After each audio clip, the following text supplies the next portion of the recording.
उत्तर प्रदेश में बाढ़ ने एक बार फिर तबाही मचानी शुरू कर दी है। राज्य के पूर्वी और तराई क्षेत्र के कई जिलों में भारी बारिश और नदियों के उफान के चलते जनजीवन पूरी तरह से पटरी से उतर गया है। घाघरा, राप्ती, शारदा और गंगा जैसी प्रमुख नदियों का जलस्तर खतरे के निशान को पार कर चुका है।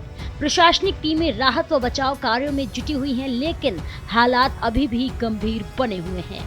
बाढ़ का सबसे ज्यादा असर बलिया, गोंडा, बहराइच, लखीमपुर खीरी, सिद्धार्थनगर, महाराजगंज और गोरखपुर जिलों में देखने को मिल रहा है। इन जिलों के कई गांव पूरी तरह जलमग्न हो चुके हैं। ग्रामीण क्षेत्रों में सैकड़ों मकानों में पानी घुस गया और हजारों लोग सुरक्षित स्थानों की तलाश में पलायन कर चुके हैं। बलिया जिले के कई गांवों में रातों रात पानी घुस गया, जिससे लोग बिना किसी तैयारी के घर छोड़ने पर मजबूर हो गए। वहीं बहराइच में शारदा नदी का जलस्तर अभी भी तेजी से बढ़ रहा है। उत्तर प्रदेश के प्रमुख नदियों में शामिल घाघरा और राप्ती नदी ने बाढ़ के हालात को और बिगाड़ दिया है। बारिश के कारण नेपाल के जल स्रोतों से बड़ी मात्रा में पानी छोड़ा गया है, जो सीधे उत्तर प्रदेश की नदियों में पहुंच रहा है। इससे जलस्तर तेजी से बढ़ा है और तटवर्ती इलाके बुरी तरह प्रभावित हो गए हैं। बाढ़ ने जहां लोगों के घर उजाड़ दिए हैं, वहीं किसानों के लिए यह दोहरी मार साबित हुई है। खेतों में खड़ी धान, मक्का, गन्ना और सब्जियों की फसलें पूरी तरह पानी में डूब चुकी हैं। इससे किसानों को भी भारी आर्थिक नुकसान हुआ है।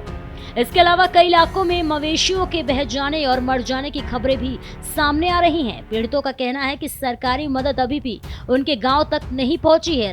राज्य सरकार की ओर से एनडीआरएफ और एसडीआरएफ की टीमों को अलर्ट मोड में तैनात किया गया है। ग्रामीण इलाकों में राहत कैंप लगाए गए हैं और नावों के जरिए लोगों को सुरक्षित स्थानों पर पहुंचाया जा रहा है। मुख्यमंत्री योगी आदित्यनाथ ने बाढ़ प्रभावित जिलों के डीएम और एसपी से संपर्क कर हालात का जायजा लिया। उन्होंने यह निर्देश दिए हैं कि राहत कार्य में कोई कोताही न हो और जरूरतमंदों तक राशन, पानी और दवाइयां तत्काल पहुंचाई जाएं। अब तक 2.5 लाख से अधिक लोग बाढ़ से प्रभावित हो चुके हैं। करीब 500 गांव जलमग्न हो गए हैं और 10,000 से ज्यादा परिवारों को राहत शिविरों में शरण दी गई है। बाढ़ के चलते कई जिलों में स्कूलों को अस्थायी राहत केंद्रों में बदला गया है। सड़कों पर पानी भरने से आवागमन भी ठप हो गया है।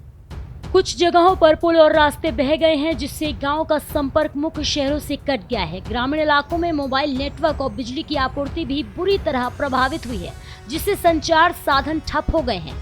आईएमडी ने आने वाले दिनों में उत्तर प्रदेश के कई हिस्सों में और अधिक बारिश की संभावना जताई है। खासकर पूर्वी उत्तर प्रदेश के इलाकों में अगले 48 से 72 घंटे चुनौतीपूर्ण हो सकते हैं। इस चेतावनी को देखते हुए प्रशासन ने अलर्ट जारी कर दिया है और निचले इलाकों में रहने वाले लोगों को सतर्क रहने को कहा गया है।